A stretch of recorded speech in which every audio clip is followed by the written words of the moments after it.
Selamat datang kembali di pembahasan mendalam kita. Oke, coba deh Anda bayangin, pernah lihat Saint Chapel di Paris? Oh, yang kaca patrinya indah banget itu ya? Iya, betul. Menjulang tinggi, kelihatan megah, teratur banget. Nah, sekarang coba bayangin suasana Paris abad pertengahan di sekelilingnya. Pasti beda jauh ya? Jauh banget. Jalanannya becek, penuh lumpur, sampah di mana-mana, ada kotoran hewan juga. Terus pasar yang wah riuh rendah. Bener-bener kontras ya antara katedral sama lingkungannya. Iya kan? Nah, pertanyaannya nih, gimana caranya mereka bisa bangun mahakarya serumit Saint Chapel itu ya? Padahal belum ada matematika canggih, nggak ada ilmu fisika modern, bahkan alat ukur presisi kayak penggaris aja mungkin nggak standar. Nah, itu dia pertanyaan kunci yang nangkap inti keajaiban yang mau kita bedah kali ini. Kalau dari kacamata kita sekarang, ya ampun, rasanya hampir nggak mungkin ya. Iya, kayak mustahil gitu. Tapi, ya itu fokus kita sekarang. Kita mau coba gali lebih dalam metode tak kasat mata yang jadi andalan para ahli bangunan abad pertengahan. Khususnya si head mason ini, kepala tukang batunya. Oke, sumber kita berarti dari bab 1 materi yang kemarin ya, yang judulnya pas banget, metode tak kasat mata. Betul, bab itu khusus ngebahas cara kerja mereka yang unik banget ini. Sip, jadi misi kita sekarang, kita coba pahami bareng-bareng gimana para pembangun ini bisa bikin struktur yang presisi, stabil, padahal cuma modal pengalaman. Sama intuisi ya, feeling gitu. Dan serangkaian aturan praktis atau rules of thumb. Jauh banget kan dari zaman kita yang udah ada komputer, analisis struktur canggih, dan lain-lain? Jauh sekali. Oke deh, yuk kita telusuri bareng metode rekayasa fundamental yang mereka kuasai ini. Biar lebih kebayang, mungkin kita mulai dari lokasi pembangunannya dulu kali ya. Tadi kontrasnya itu loh menarik banget. Setuju. Kontrasnya itu mencolok banget. Di luar gerbang lokasi proyek, itu kota abad pertengahan digambarin penuh kekacauan. Ada lumpur, sampah, bahkan disebut ada kotoran manusia sama hewan. Ih, jorok ya? Iya, sumbernya bahkan nyebut anak-anak sampai manjat tembok setengah jadi cuma buat ngehindarin jalanan yang kotor itu. Wow. Tapi, begitu kita melangkah masuk ke area proyek katedralnya, nah, suasananya langsung beda. Jauh lebih teratur, relatif bersih lah ya, dan penuh kesibukan yang terarah. Semuanya di bawah komando si head mason. Dan kesibukannya itu kayaknya hidup banget ya dari deskripsi di sumber. Ada suara derit batu asah. Iya, terus ada desis dari tungku pandai besi yang lagi kerja. Sah. Belum lagi suara gergaji tukang kayu. Katanya nih, butuh sekitar 4.000 batang pohon cuma buat bikin perancahnya aja. 4.000, gila itu banyak banget. Skala proyeknya berarti masif ya. Masif. Nah, di tengah semua keramaian itu, ada pusat aktivitas para ahli batunya. Pondok tukang batu atau Mason's Lodge. Oh, semacam base camp mereka gitu ya. Iya, tempatnya sederhana aja, atapnya jerami, tapi di dalamnya ada sekitar 10 mason atau tukang batu terampil yang lagi fokus mahat balok-balok batu kapur. 10 orang di satu pondok. Sekitar itu. Dan yang menarik, mereka ini datang dari mana-mana loh. Ada yang dari Hungaria, Polandia, Jerman, Prancis, Belanda. Wah, udah internasional ya pekerjanya zaman dulu. Iya, ini nunjukin kalau jaringan tenaga kerja ahli tuh udah terbentuk rupanya waktu itu. Dan mereka ini bukan pekerja biasa kan ya? Statusnya kayaknya lumayan tinggi nih. Betul, gajinya tinggi, katanya hampir 2 kali lipat upah tukang kayu. Terus dapat tunjangan macam-macam lagi. Oh iya, apa aja tuh? Kayak jatah mandi rutin, katanya tiap 2 minggu. Terus dapat seragam khusus, termasuk tudung kulit gitu buat melindungi bahu. Nah, disinilah peran kunci si head mason jadi, sangat vital. Jadi dia kayak bos besarnya gitu ya? 4. Tapi head mason ini lebih dari sekedar mandor. Dia itu gabungan dari insinyur, arsitek, manajer proyek, pengawas kualitas, sekaligus kontraktor material. Semuanya dia. Wah, multitalenta banget dong. Ya, bawahannya aja bisa lebih dari 100 orang. Sumber main gambarin dia lagi jalan di lokasi megang baget. Baget, roti Prancis dong. Bukan, ini tongkat besi panjang, tapi nggak ada tanda ukurannya. Itu jadi semacam standar ukuran unik khusus buat katedral yang lagi dibangun itu. Oh gitu, jadi kayak Mister Custom gitu ya? Betul. Nah, dia pakai tongkat itu sambil ngoreksi para mason muda. Seringnya cuma ngasih instruksi singkat, kayak potong di sebelah sana untukku. Gitu aja. Keren ya. Kayaknya wibawanya tinggi banget. Statusnya gimana tuh head mason? Pasti istimewa ya? Istimewa banget, tunjangannya jauh di atas mason biasa. Dapat tunjangan makan, biaya pakan buat kudanya, kadang malah bisa bebas pajak seumur hidup. Wah, enak banget. Pembayarannya juga sering dalam bentuk barang berharga, kayak perak, kain linen, kayu, sepatu, garam. Mungkin buat jaga nilai upahnya dari inflasi kali ya? Masuk akal sih. Keahliannya gimana? Cuma soal batu aja? Enggak juga, keahliannya luas banget. Sumber nyebut ada head mason yang bisa ngerancang mesin pengangkat batu, bikin derek yang efisien. Bahkan ada cerita dia diminta buat benerin toilet Raja Inggris. Serius? Sampai segitunya? Iya, ini nunjukin betapa berharganya keahlian praktis dia saat itu, nggak cuma teori. Jadi kayak gabungan CEO, insinyur kepala, sama master pengrajin ya? Keren banget. Tapi keahlian utamanya pasti merancang bentuk batunya dong ya? Di mana dia ngerjain itu? Nah, itu dia kerjain di tempat khusus, namanya tracing room, ruang penjiplakan gitu. Oh, kayak ruang gambarnya gitu? Betul, kadang ada frasa Latin, kedengeran, intrasura, artinya si master lagi kerja sendirian di situ. Di ruangan itu, dia gambar bentuk-bentuk batu yang rumit di atas papan kayu besar. Biasanya kayu ek atau pinus impor. Pakai apa gambarnya? Udah ada pensil atau CAD gitu? Mau pakai kapur, terus jangka atau pembagi, penggaris lurus biasa, sama seutas tali. Cuma itu alatnya. Hah? Cuma itu? Terus yang lebih bikin kaget lagi, sumber bilang kemungkinan besar dia itu buta huruf. Gimana ceritanya dia bisa nyimpen seluruh rancangan katedral yang super kompleks itu di kepalanya? Nah, itu dia bagian dari metode tak kasat matanya. Rancangannya itu semua ada di kepalanya dia. Kayak puzzle 3 dimensi raksasa gitu. Luar biasa. Makanya kehadiran dia di lokasi itu krusial banget. Nggak ada cetak biru detail kayak zaman sekarang kan. Tujuannya juga bukan cuma sekedar bangun gedung, tapi bikin monumen yang unik, yang kokoh, megah buat nunjukin kekayaan sama kesalehan si penyandang dananya. Ada gengsinya juga ya berarti? Pasti. Ada kutipan bagus tuh dari seorang head mason ke anaknya. Dia bilang, pekerjaan terhormat itu memuliakan tuannya. Terus dia nambahin, tapi ini pragmatis banget, kalau bangunan itu tetap berdiri. Bener juga sih. Intinya stabilitas ya. Stabilitas itu nomor 1. Nah, ngomongin stabilitas, ini jadi nyambung ke pilihan dasar arsitekturnya kan? Waktu itu ada 2 pendekatan utama ya, tiang balok sama lengkungan. Betul. Yang pertama sistem tiang balok. Istilahnya post and lintel. Contoh klasiknya bisa kita lihat di Parthenon di Yunani. Oh ya, yang pilar-pilar gede itu ya? Iya, sistem ini sederhana, kuat sih, tapi ada kelemahannya. Kalau mau bikin ruangan yang luas, butuh banyak banget tiang penyangga di dalamnya. Jadinya interiornya kerasa sempit, gelap. Kurang pas ya buat katedral yang pengennya megah dan terang. Kurang pas. Makanya metode ini baru populer lagi nanti di abad ke-19, pas udah ada material baru kayak besi cor sama baja. Oke, terus pilihan kedua? Lengkungan ya, solusi dari Romawi. Betul, lengkungan atau arch. Contoh paling terkenalnya Pantheon di Roma. Itu sampai dipuji Michelangelo, katanya rancangan malaikat bukan manusia. Saking hebatnya. Kenapa lengkungan ini lebih bagus? Karena lengkungan memungkinkan ruang interior yang luas banget tanpa perlu banyak tiang di tengah. Jadi megah. Makanya arsitektur Romawi pakai ini sebagai simbol kekuatan kekaisarannya. Tapi... Nah, ada tapinya nih. Lengkungan Romawi ini ada masalah juga kan buat pembangun katedral gotik. masalah mendasar malah. Lengkungan Romawi itu bentuknya setengah lingkaran sempurna.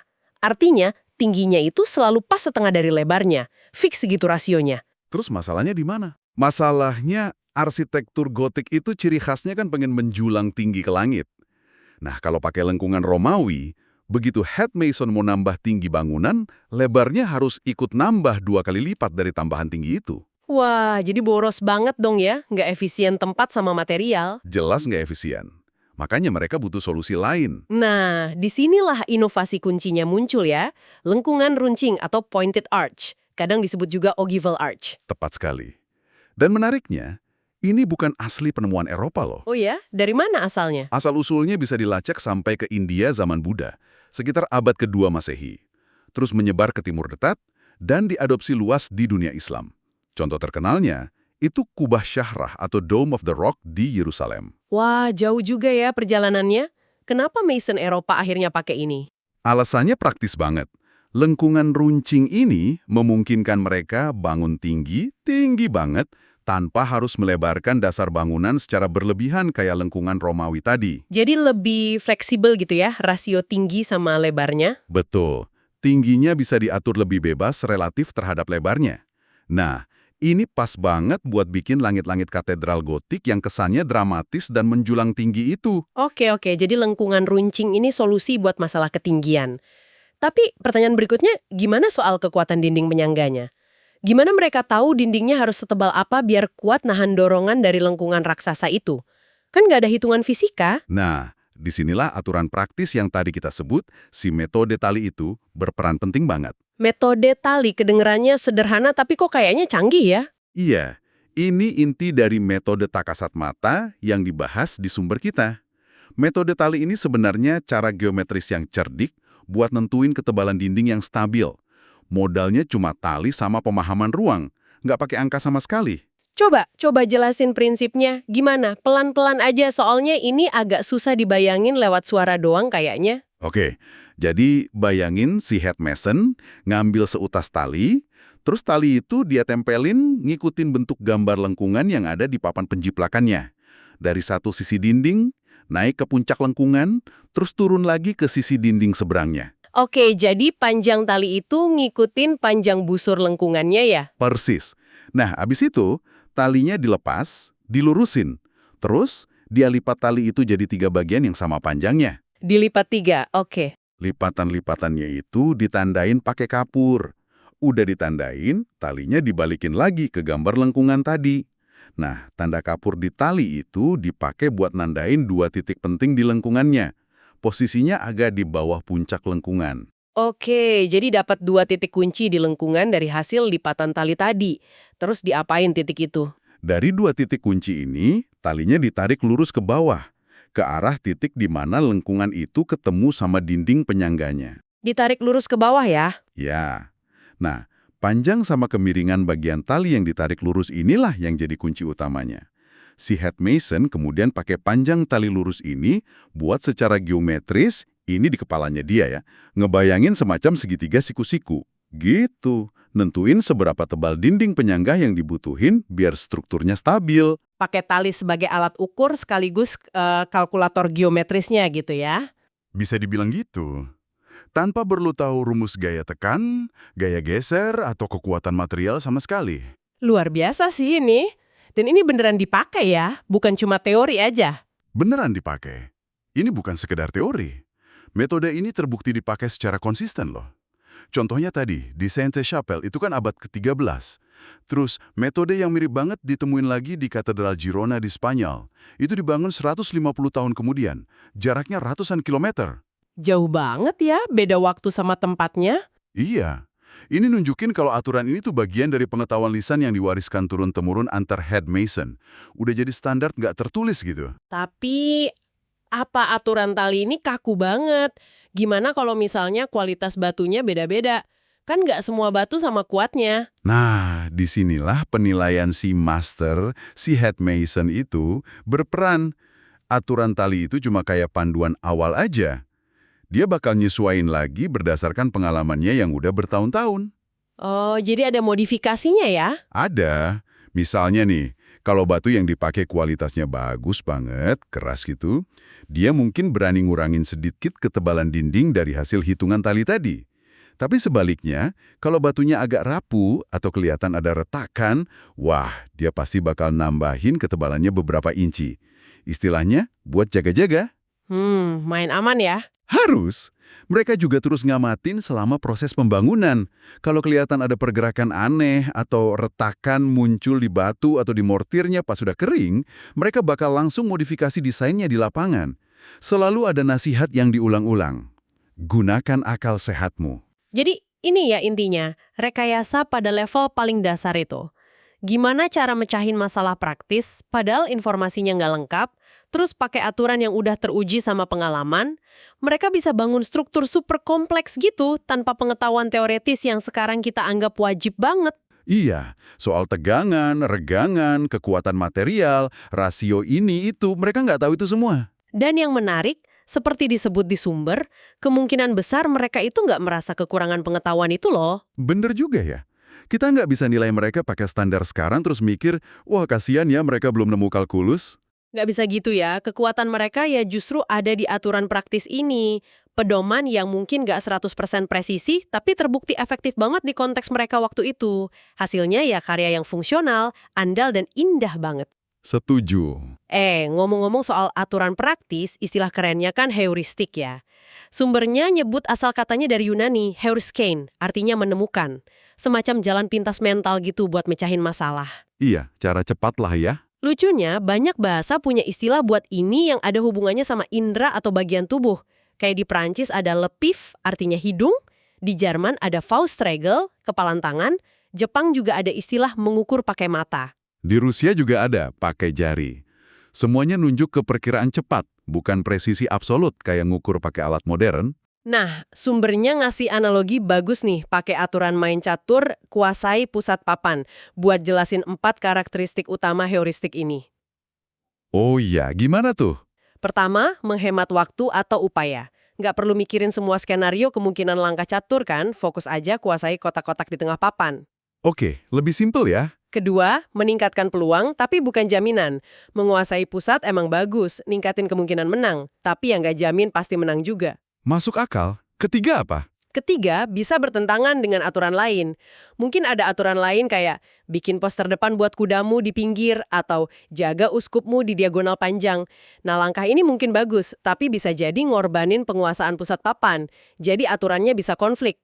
Oke, jadi nggak ada satu aturan yang selalu benar ya? Iya, dan itu nyambung ke poin keempat, menolak standar absolut, sangat tergantung konteks. Aturan kuasai pusat itu penting banget di awal atau tengah permainan, tapi mungkin jadi kurang relevan pas sudah mau akhir permainan.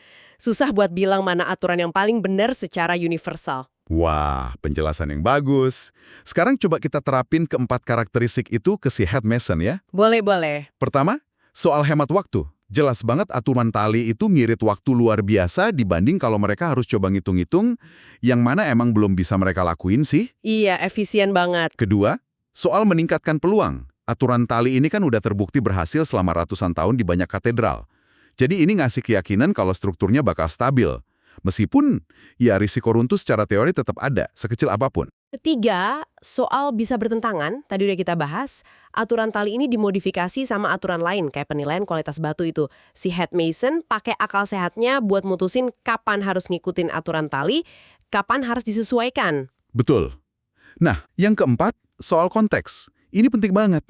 Aturan desain gotik ini, termasuk metode tali, bekerja dengan sangat-sangat baik untuk konteks spesifik.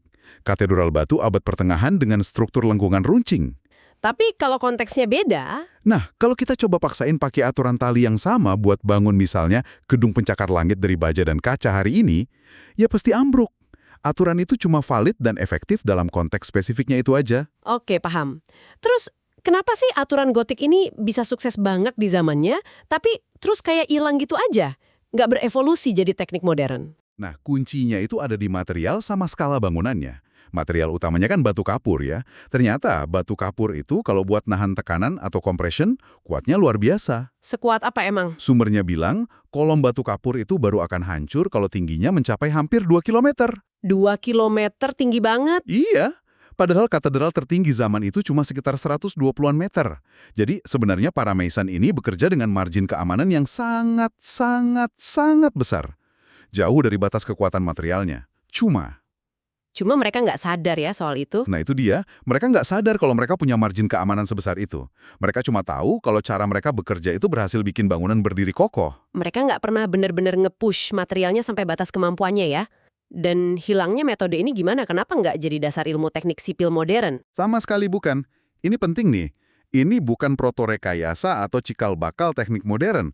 Karena metode ini basisnya tradisi lisan, pengalaman, dan sangat terikat sama konteks material batu, struktur lengkung gotik, ya aturan-aturan ini hilang begitu aja pas arsitektur berubah, selera berubah, dan tradisi lisannya terputus. Jadi nggak ada penerusnya gitu ya? Nggak ada. Baru sekitar 50 tahun terakhir ini, para sejarawan arsitektur mulai nemuin lagi. Lewat apa? Lewat nemuin pamflet-pamflet kuno dari abad ke-15 yang sedikit nyebut soal ini, sama ngukur ulang secara detail struktur katedral-katedral yang masih berdiri. Dari situ mereka berhasil merekonstruksi kembali metode tak kasat mata ini. Semacam rekayasa balik gitu. Wah, menarik banget ya ceritanya. Jadi kalau kita rangkum nih, mahakarya kayak katedral gotik ini lahir bukan dari rumus matematika canggih atau sains fisika kayak yang kita kenal sekarang. Bukan sama sekali. Tapi lahir dari metode tak kasat mata. Akumulasi dari aturan-aturan praktis yang cerdas, hasil dari ribuan tahun pengalaman coba-coba yang dikuasai banget sama para head mason ini. Mereka ngandelin intuisi, observasi yang tajam banget, pemahaman mendalam soal material meskipun tanpa teori formal, sama kemampuan buat beradaptasi langsung di lapangan kalau ada masalah. Dan itulah ya pada dasarnya inti dari rekayasa atau engineering itu sendiri. Kemampuan buat nyiptain solusi yang berfungsi, yang andal, meskipun informasinya nggak lengkap dan pemahaman teoritisnya terbatas. Iya, intinya adalah nemuin apa yang berhasil dalam situasi dan kondisi tertentu, bukan cuma soal tahu teorinya. Ini relevan banget ya buat kita semua sekarang. Metode kuno ini kayak ngingetin kita lagi sama esensi pemecahan masalah yang sebenarnya nggak lekang oleh waktu. Gimana caranya kita bisa bertindak efektif, berkreasi, bangun sesuatu di tengah ketidakpastian dan keterbatasan pengetahuan kita? Sesuatu yang kita hadapi terus-meneruskan di dunia modern yang makin kompleks ini. Tepat sekali. Jadi, ini bukan cuma pelajaran sejarah arsitektur aja ya, tapi juga pelajaran tentang kecerdasan praktis dan kemampuan adaptasi manusia itu sendiri. Oke, sebagai penutup nih, mungkin kita bisa tinggalkan Anda para pendengar dengan satu pertanyaan buat direnungkan. Kalau metode secanggih membangun katedral ini, yang sangat bergantung pada pengalaman tak tertulis dan aturan yang super spesifik konteksnya, bisa sampai hampir lenyap dari catatan sejarah. Kira-kira metode tak kasat mata brilian apa lagi ya yang mungkin pernah ada di masa lalu? Metode-metode buat mecahin masalah-masalah kompleks lainnya. Mungkin di bidang pertanian, navigasi laut, pengobatan tradisional, atau bahkan organisasi sosial. Yang sekarang mungkin udah nggak kebayang sama sekali sama kita cara kerjanya. Lenyap begitu aja karena konteksnya berubah dan pengetahuannya yang mungkin cuma ada di tradisi lisan para praktisinya nggak sempat tercatat secara formal. Berapa banyak ya kecerdasan praktis umat manusia yang mungkin udah hilang ditelan waktu. Nah, itu dia. Sesuatu untuk kita pikirkan bersama. Sampai jumpa di pembahasan mendalam kita berikutnya.